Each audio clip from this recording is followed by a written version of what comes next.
What is going on, YouTube? So in today's video, we're going to talk about my 2008 BMW 335i. I bought this car last month for $2,500. So I figured I'd go ahead and break down all the maintenance items and cosmetics that I've put into the car since then, because my initial investment of $2,500 didn't last long. So this car was posted up on Facebook Marketplace for $4,200. And of course, naturally, we all do this. I haggled him a little bit over, Messenger. Got him down to $3,500, and the car was only 20 minutes away from me, so it was definitely enticing, I figured, hey, $3,500, if the car is pretty clean, and if it runs good, then sure, why not? Let's go up there and check it out. I called up a buddy of mine, and we drove up there 20 minutes to go check it out. And once we got there, the car, cosmetically, was in great shape. The exterior is in really good shape. No dents, no dings, no scratches. The paint was in good shape. Had some swirl marks, of course, but nothing a polisher can't fix. And the roof and the trim had this carbon fiber wrap on it that was sun bleached, which I fixed that with Cerakote. But if push came to shove, you can always remove it and apply a new wrap. Of course, the cosmetics don't really affect the way the car runs and drives and the reliability of it. So we popped the hood and immediately oil leaks everywhere. This thing was leaking from every orifice. The valve cover gasket was leaking, the oil filter cap was leaking, the oil filter housing was leaking. And if you guys are unfamiliar with these engines, then you would know that when they start leaking, it pretty much coats the entire block.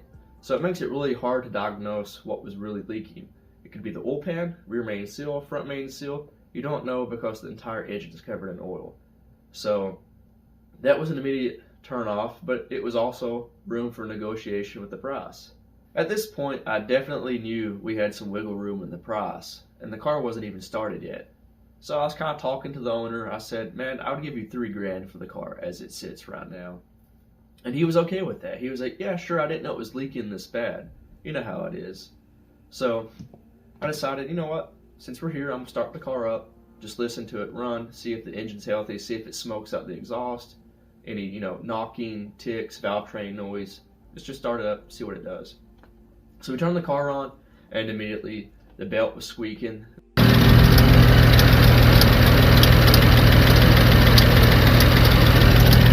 The belt tensioner was chirping really bad, and it was just really hard to really listen to the engine because all these noises with the belt. And another thing with these cars, these N54s, and if you guys are unfamiliar, I'll give you a quick summary. The N54 is just an inline 6 twin turbo. It was BMW's first mass-produced turbocharged engine. So they kind of overbuilt it. It was direct injected, had forged internals, forged crankshaft, forged rods. The pistons weren't forged, but they were very strong. These cars can handle 650 to the wheels, stock internals. So anyways, these engines are pretty robust and they're pretty stout, but they have a fatal flaw, and that is when the oil filter housing leaks oil onto the serpentine belt, the belt gets wet and it will slip off the pulleys. And BMW for you, the belt will kind of jam up on the crank pulley, and once it jams up and shreds, it pushes its way through the front main seal. And once it pushes through, it gets into the oil pan, it can get into the timing chain, and either way, oil pan or timing chain, it's catastrophic. The engine's going to fail. Either of oil starvation or it's going to knock it out of time, and not good. So that right there, just from the very basic research, because I didn't know anything about these cars going into it, but I did Google some of the most common issues, and that was one of them. So seeing that and hearing the belt tensioner and the belt squeaking and squawking didn't look good. And of course the belt was covered in oil. So immediately I was just turned off. I told the guy, I said, hey man, I appreciate your time. I'd give you $2,500 for the car as it sits, not even driving it, $2,500, and I'd take it home. And he refused. He said, no man, the best I could do is 28. Would you do 28? No man, 25. And even then it was a gamble at 2,500. So we left, ate lunch. I read online that the oil filter housing gaskets, they're fairly easy to replace, which I've done, and we'll discuss that through the maintenance items I've put into this car. And the valve cover itself, it wasn't that hard to replace. My buddy and I, we finished up eating, and I tell him, hey man, let's go check that car out one more time. I just want to look over it one more time, see if I can't maybe narrow down the oil leaks. because if it is just the oil filter housing gasket and just the valve cover gasket, then, you know, I'll try to negotiate a little bit more, and maybe it will be worth the gamble. So we show back up. The seller's really cool with it, and we pop the hood, and I see fresh oil kind of pulling up on the oil filter housing, and that kind of narrows it down. That does need to be replaced. So I figured, okay, couple OEM gaskets, valve cover gasket, it's not going to be too bad of a deal. So I asked the owner, hey man, can we test drive it, just see how it drives? And just within that 1 hour of us going out to eat lunch, the battery was completely dead. So we tried to start the car, no power at all. So right there, the car immediately needed a battery. And with the BMW, when you buy a new battery, you have to code for it. So I was thinking, okay, maybe this will help negotiate with the guy. Maybe I can actually get him down to $2,500, because I didn't want to spend any more than that in this car. At that point, I didn't want it. So we finally jumped the car off, and we take it down the road, and the car has no boost, has no power at all. It's weak, but it shifts really nice. The power steering is really nice. You know, it doesn't have any clunks or clanks. So right then, you know, the suspension was good. The control arm bushings, you know, they weren't wore out. The alignment was good. Had brand new tires on it too. You can see it's got inky wheels.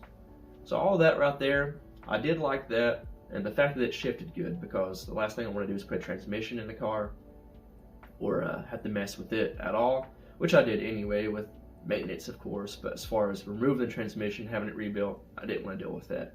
Not for $2,500.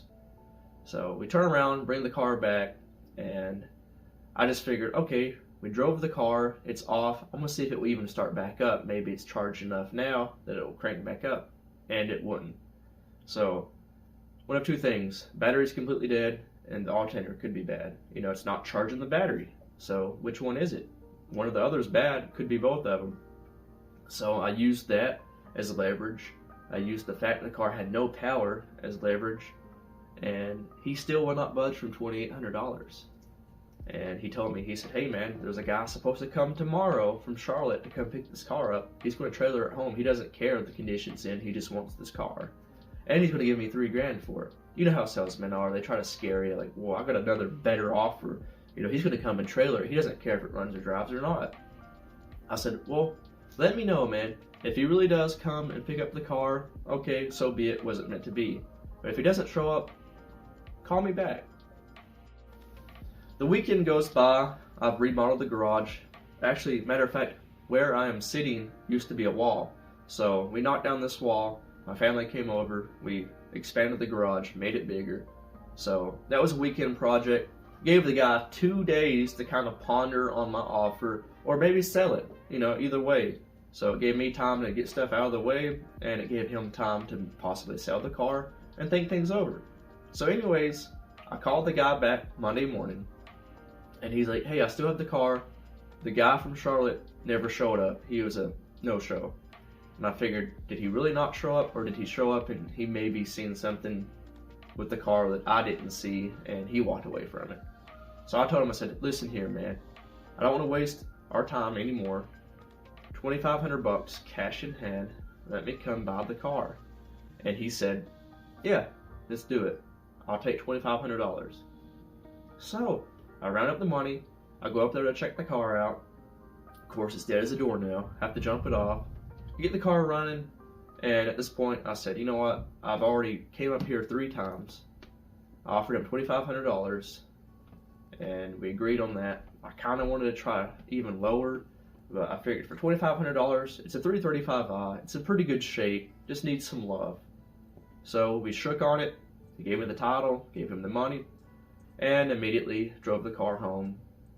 And it died, of course. When I parked it, it wouldn't start back up because the battery's completely dead. I go and buy a new battery for it, and the car starts back up. So now, let's go ahead and talk about all the maintenance items I've put into the car, and we'll tally up how much I've spent on it so far within my 1 month of ownership. So here's my list, and we'll go over the maintenance items that I've put into this car. And then we'll go over cosmetics. So immediately when I got the car home, it needed a new battery. So I went to Walmart, used a discount code from my dad, paid $140 for the battery. And then all the maintenance items, as far as gaskets and stuff, if I could replace plastic components with aluminum, I did. So the valve cover, I bought an aluminum valve cover, and I used an OEM valve cover gasket for it because the valve cover came with a Chinese gasket that I immediately tossed out. So the aluminum valve cover was $130. The OEM L-ring valve cover gasket was $20. When you remove the valve cover, you should go ahead and replace the PCV valve. They're plastic. So I bought an upgraded metal one. It was aluminum for $20. I bought a front seal crank guard, so if the belt was to ever break and snap, there's no way it can push through with the crank guard on it, and that was $25. Both of the oil filter housing gaskets, because there's two of them, two main ones anyway, they were $32 off of FCP Euro. I broke the PCV hose in the back of the valve cover. It's just over time the plastic gets brittle, so I bought a new one of those. It was $30. Beamer Code and Beamer Link, I paid $80 for both of them. You have to pay for the full versions if you want to use features like the battery coating. Front rotors, I paid $115. Got those off of Rock Auto because when I bought the car, when you would hit the brakes, the steering wheel would shimmy. So the pads are brand new already, and so $115 for front rotors. We have good brakes all the way around on the car now. The Continental belt was $20. The belt tensioner was $62, and it was a Dayco no slack belt tensioner.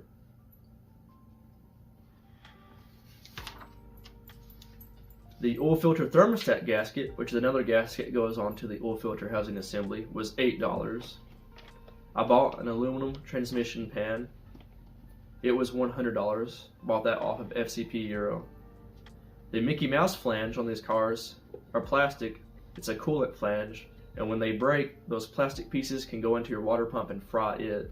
So I bought an aluminum Mickey Mouse coolant flange, and I also bought an aluminum oil filter housing cap, or just the oil filter cap, I should say. And it was $25. So now, cosmetics, which again, this doesn't affect the reliability of these cars at all. I bought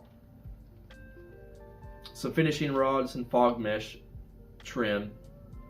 When I bought the car, the driver's side fog light mesh was cracked and broke. The fog light itself was cracked. Water was getting inside of it. It looked terrible.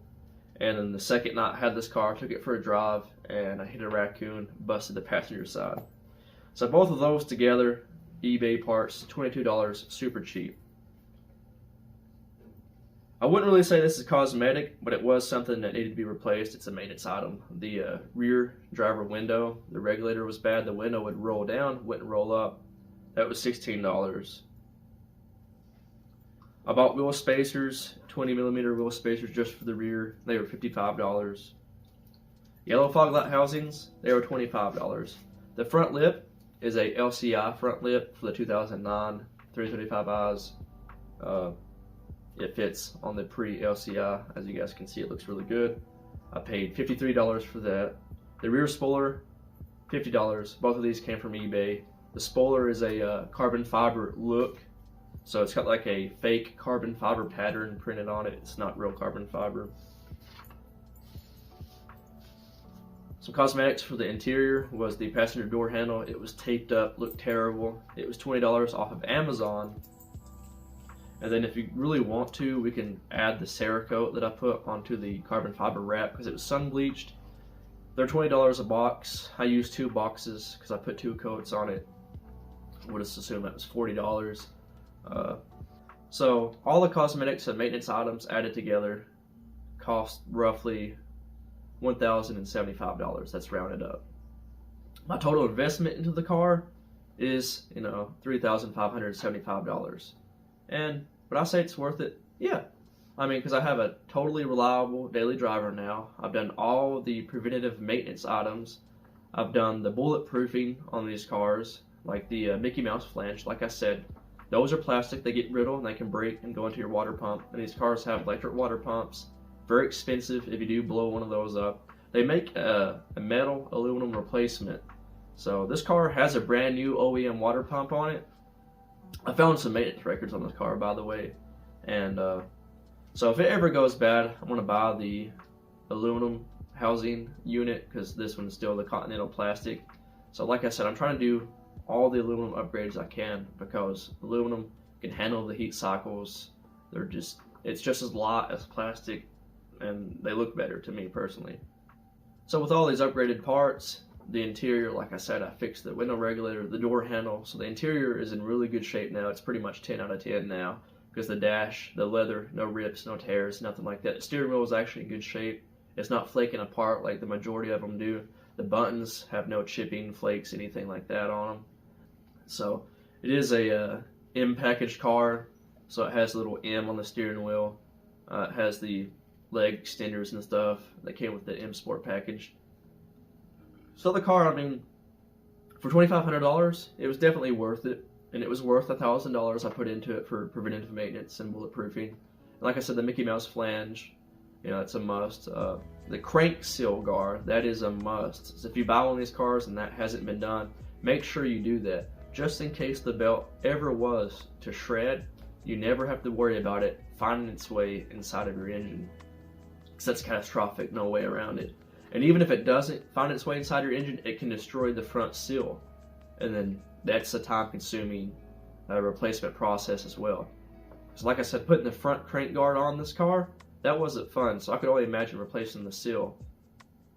But the front seal in this car has been replaced before, because when I took the crank pulley off, I could see that there was red RTV, like lightly kind of smeared on the outside edges. So whoever put the crank pulley back on this car, they over-torqued it, because every single one of them was about to strip out the crank pulley bolts. So I did have to buy new crank pulley bolts for this car, which you can get those at Lowe's or Home Depot. I think they were M8 by 16. Thread pitch is like 125. Don't quote me on that, but I'm pretty sure it's what they were. So I just bought 6 of those, replaced them. They use 6mm Allen head wrenches, so it kind of works out, because the crank guard itself comes with the new bolts, and they just happen to be 6mm hex bolts as well. So that was pretty neat, kind of worked out that way. But yeah, transmission pan, you know, of course we have new fluid in it. With this aluminum transmission pan that I got off of SCP Euro, it has a serviceable transmission filter in it, because originally the plastic pans, you kind of dispose of them. Once you remove them, you're supposed to put a whole new transmission pan. I think it's ridiculous. These cars have a lifetime fluid. No car has lifetime fluid of anything. Engine oil, there's never going to be lifetime engine oil. There's never going to be lifetime transmission fluid, diff oil. None of that stuff's going to be lifetime fluid. So at least now we have an upgraded transmission pan, and we can replace the transmission filters. So that way I don't have to throw the pan away, and that would get expensive, because transmission fluid nowadays is getting expensive as it is, and these cars take roughly 2 gallons worth. And there's a procedure of filling up the transmissions on these cars. You can't just do a cold fill, because it'll be underfilled and you could ruin the transmission on these cars. Luckily, believe it or not, the transmissions on these cars, the ZF 6-speed automatics, in my case, are pretty cheap to buy. You can find them on Marketplace all day long for under $500, but who wants to pull a transmission and replace it? Change your transmission fluid, put an aluminum pan on it like I did, and you'll be good to go. This car, like I said, it has had some maintenance upgrades done to it. The front seal has been replaced, the water pump has been replaced, the car has NX12 fuel injectors, and the high pressure fuel pump has been replaced. So that's all some other things you guys need to look into when buying one of these cars, because those are common issues. The fuel injectors, if they're pre-NX12, some people have good luck with NX11. NX10s, I guess, are pretty good. But below NX10, you know, you may have some reliability issues with those injectors. NX12 is what you want. That's the most revised current injector on the market, and people have great luck with them. The high pressure fuel pumps on these cars got an extremely bad reputation when these cars first came out. It's a class action lawsuit, and matter of fact what it was, when these cars, the software into the computer, when you would start these cars, the high pressure fuel pump was kind of starved of fuel, and the fuel was a lubricant for these cars. So you'd start the car, and the low pressure fuel pump would kick in as you're hitting the ignition button, And at this time, the car's trying to turn over and crank. The high pressure fuel pump has no fuel in it, and it's just kind of starving for fuel, starving for lubrication. There's air going through it, and it would overheat those high pressure fuel pumps and fry them. So the recall, what it consisted of was anytime you'd open up the car door or unlock the car, the low pressure fuel pump would prime the high pressure fuel pump. So one way you guys can tell, I don't think there's any 335 out there that still has the old software on it, but if you open up the car door, and if you don't hear the low pressure fuel pump kick on, it needs that software update. But if you do any type of custom tune, I'm pretty sure like the MHD tunes on these cars, you know, they pretty much, they should have that incorporated in it. So just make sure when you open up the door, the low pressure fuel pump kicks on, and that's what prolongs the life of the high pressure fuel pumps. The high pressure fuel pumps on these cars I don't think are really problematic. It was just, I think that recall scared a lot of people.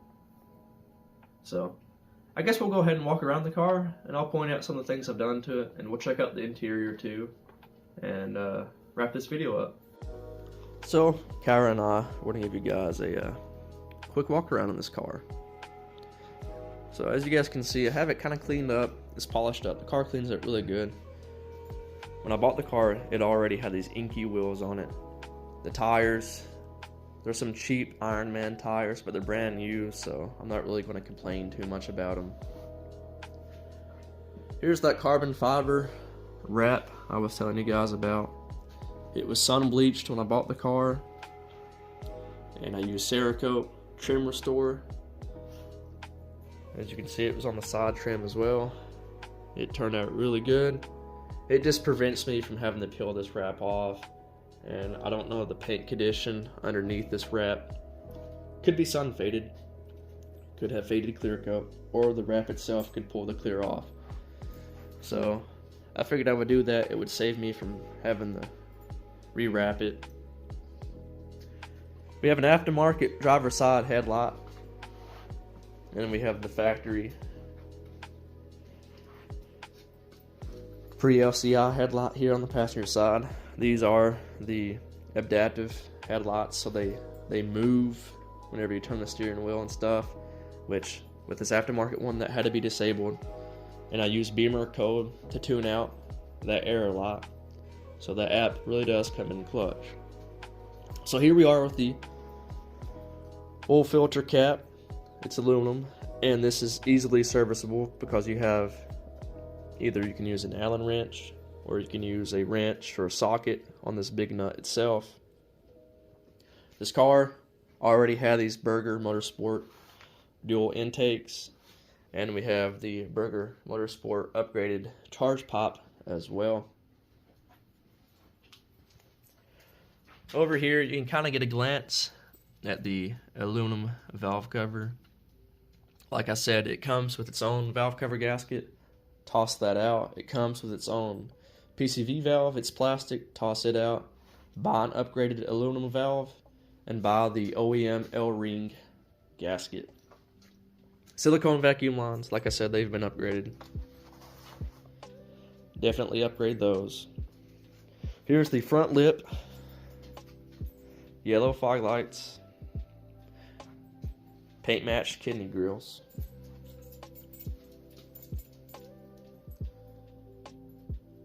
So now we're going to walk around. Passenger side of the car. Here is the rear wing that I bought off of eBay. Carbon fiber print. It's not real carbon fiber. We have these 4-inch exhaust tips, I believe is what they are. Like I said, this regulator, I replaced it. Here's the interior. It's kind of dirty. I have some crap tossed in there right now. You can see these door handles here are in good shape. There's some carbon fiber trim wrap in the interior as well. The amazing BMW chime. You're gonna start the car up for me, Kyra. Interior is dirty, but as you can see, it's in good shape. The leather, no rips, no tears. Carbon fiber trim. wrapped around the dash. That is the door handle that was taped together and it looked terrible. So you can get these door handle replacements off Amazon for $20. Carbon fiber wrap here. Like I said, it's this. The newer models call this iDrive. This is like a pre-iDrive car, but it navigates the same way. You have navigation, stuff like that. I have a MHD dongle. Matter of fact, I did not add that into the tally of this car. I forgot I even bought that thing. That was $80. So when I hooked that up to the car, I was able to see the last flash on this car, and this car already has a MHD Stage 1 Plus tune on it, and the transmission has a XHP tune on it as well. That's your transmission tunes. I have no clue what stage it is, because these MHD dongles use Wi-Fi, and the XHP app will not work without an internet connection. So when you connect to that, I still cannot figure out how to use my mobile data, so I can use both the dongle and mobile data together, so I can use the XHP app. That is a very strong annoyance that I have. So I would keep that in mind if you guys are wanting to buy a dongle. See what dongles are compatible with both MHD and XHP and uses Bluetooth as its interface. I think she wants to go for a car ride. Come on. I'm sorry, no car rides right now. It's snowing outside, it's 25 degrees.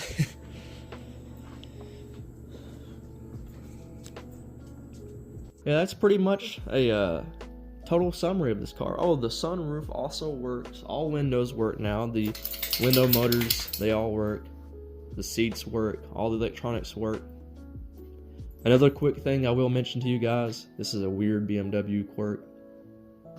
The passenger side heat would not work. It was warm, but it wasn't hot. The driver's side would get hot, and turns out, to me, just with a normal vehicle, I would think that was like a blend door that was kind of messed up, wasn't allowing the heat to go through to the passenger side. Turns out on these cars, it's the heater core, and of course that stressed me out because the dash has to come out to replace a heater core on these cars.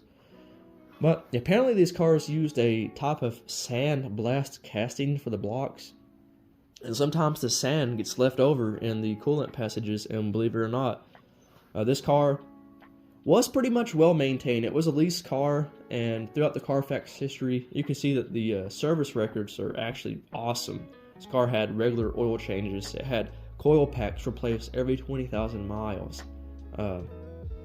Spark plugs changed, And another thing I will brag about, the coolant on this car is blue.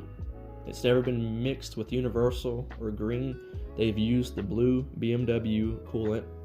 And so getting back to the heater core, they say you need to flush them out because that sand from the sand casting process can get trapped in the heater core and create a blockage.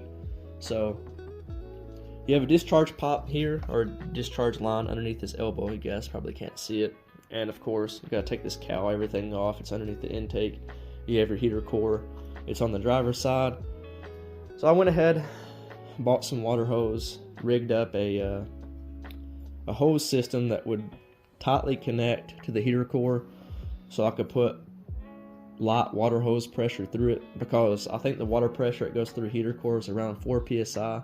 So you do not want to immediately try to unblock or unclog a blockage on these cars with an air compressor, because even with a regulator, I think the lowest you can get it down to is like 20 psi, and that would definitely blow your heater core up if it's truly completely clogged.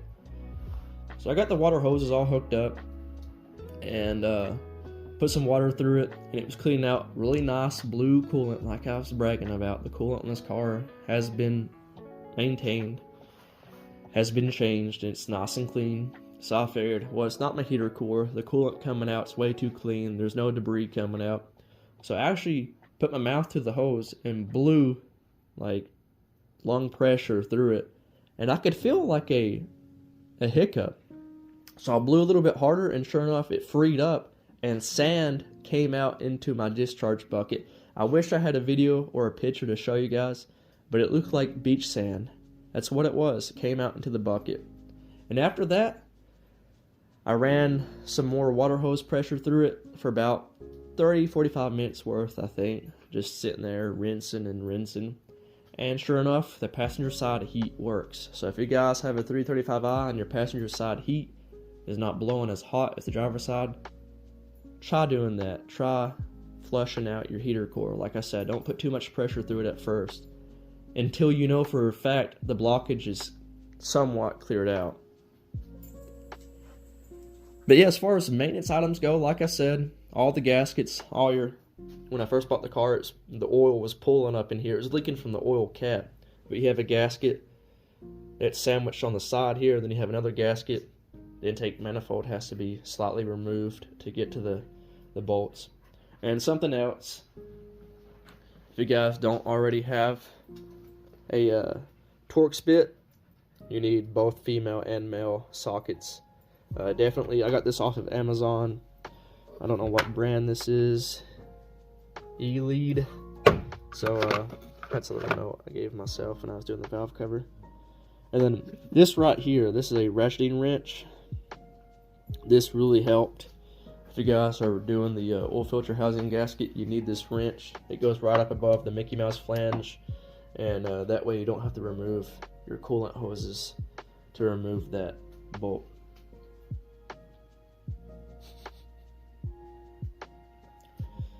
So yeah, that's a weird BMW thing. So torques, and something else, you guys, if you don't have one, you will need a special spark plug socket.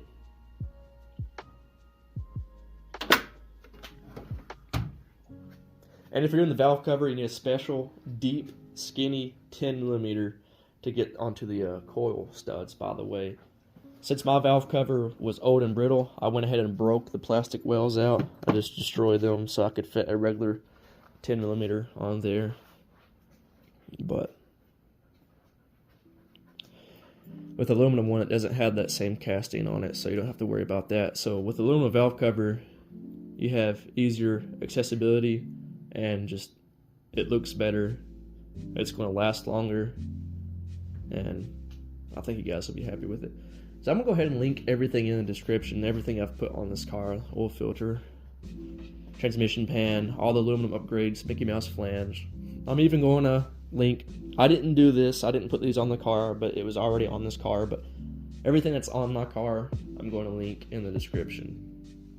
Even the wheels. The only thing I've done in this car, cosmetically, lip, rear spoiler, brought the gloss back on the carbon fiber wrap, and I've done all the preventative maintenance on this car. And if you buy one of these cars, make sure this maintenance has been done before you guys start throwing mods to it, before you start tuning it. And first and foremost, make sure you put a crank seal guard on these cars. That should be a factory thing, honestly. But yeah, guys, I'm going to wrap up this video. So thanks for watching. And here is my now $3,500 BMW 335i.